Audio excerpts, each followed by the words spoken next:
Joining us to go more in depth on this topic and the Republican response more broadly is Matt Schlapp, the chairman of the American Conservative Union. So, Matt, it's a real pleasure having you on the program tonight. Earlier today, we saw a pretty fiery press conference from the president's legal team laying out their legal strategy moving forward, but as well as the allegations more broadly. So I want to get your response to that.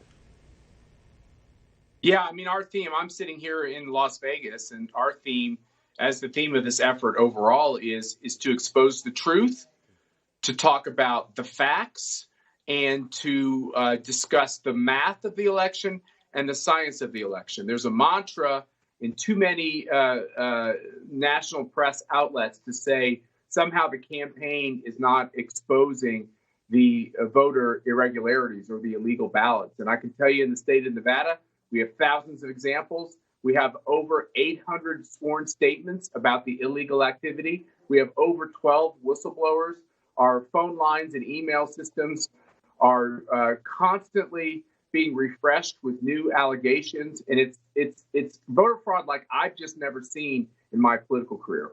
And, you know, right after the election, for example, I remember when the first allegations of voter fraud came out, and a lot of those in the media would say, well, it's an anomaly. And then a couple more came out, and they're like, well, it's not widespread. And now when there are, for example, hundreds of affidavits, as the Trump campaign says, that are, the line from the media I've heard recently is, well, it wasn't targeted or anything like that. So when it comes to the media's coverage of what we've seen over the past couple of weeks, do you think that they're doing the American people a disservice by not covering it appropriately?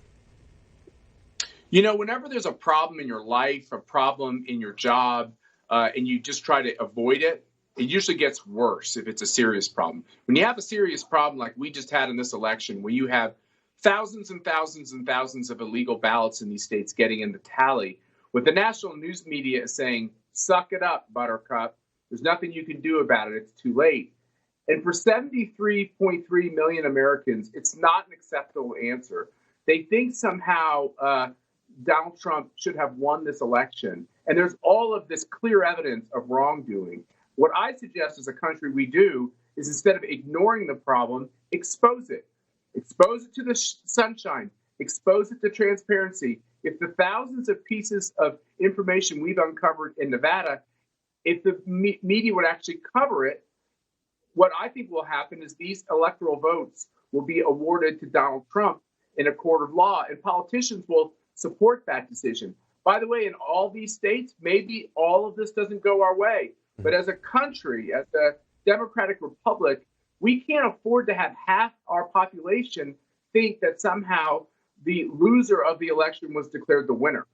And, you know, just recently I saw a poll from Reuters, which I know laugh at polls, but it still says that 70% of Republicans don't have faith in this most recent election and the outcome of it. And I think no matter where you stand politically, that is a bad thing. I mean, I've talked to a lot of conservatives on this program who say the same thing. If Joe Biden won, so be it. But I want to know that he won fairly, and I want to know that this election was accurate. And right now, a lot of people don't have faith in that system. And I know that very early on, for example, too, you voiced some frustration about members of the Republican leadership not standing up and not saying, let's make sure that we verify these results. Let's make sure this doesn't happen again. Are you pleased with the way that Republicans have been handling this more recently? Well, look, I think we have a very weak Secretary of State in the state of Nevada. I think we have a very weak Secretary of State in the state of Georgia, both Republicans. I'm disappointed that they would actually take steps that would prevent the security of a signature match on a mail-in ballot. Half the ballots in Nevada were sent through the mail.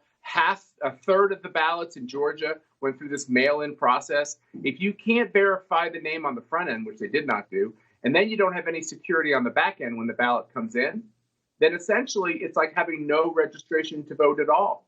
Anybody can get through that system, and anybody can win under that scenario. And when it comes to these polls, I would just tell you, every poll shows you that if you're a Trump supporter or you're a conservative, you're less likely to tell pollsters what you think.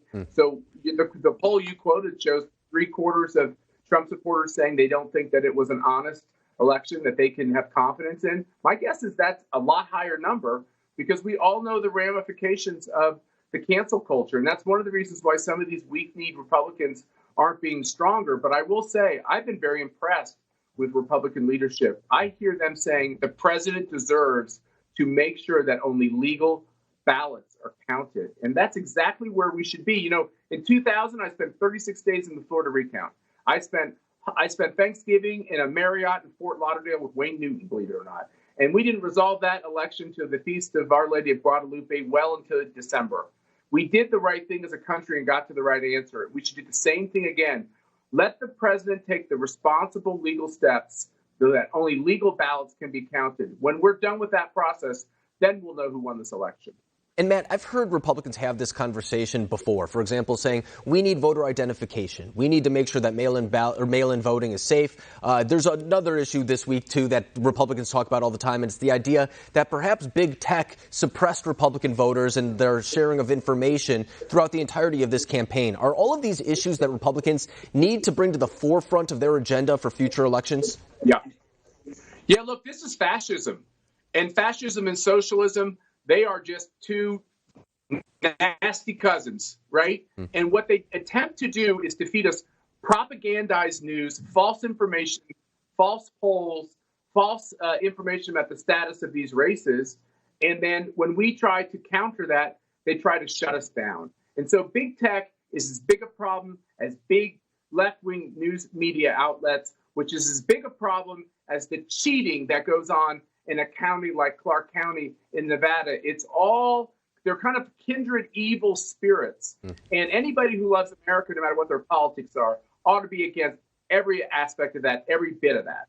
Yeah, and I don't think you're alone for saying that. It's something that I've heard more conservatives start talking about over recent weeks. And I think especially when it comes to tech issues as well, it's something that really hits home for a lot of voters because they see that if they can't have their arguments on those types of platforms, they won't have the ability to make these arguments in general moving forward. So I think they're starting to see the existential threat that is being posed not only in the election system, but also via big tech. But Matt Schlapp, I really appreciate you coming on the program tonight, updating us on what the progress is with the Republican Party as a whole, but especially at this important moment. Thank you. Happy to be on and happy to come on anytime you need me. I appreciate that. Thank you, Matt.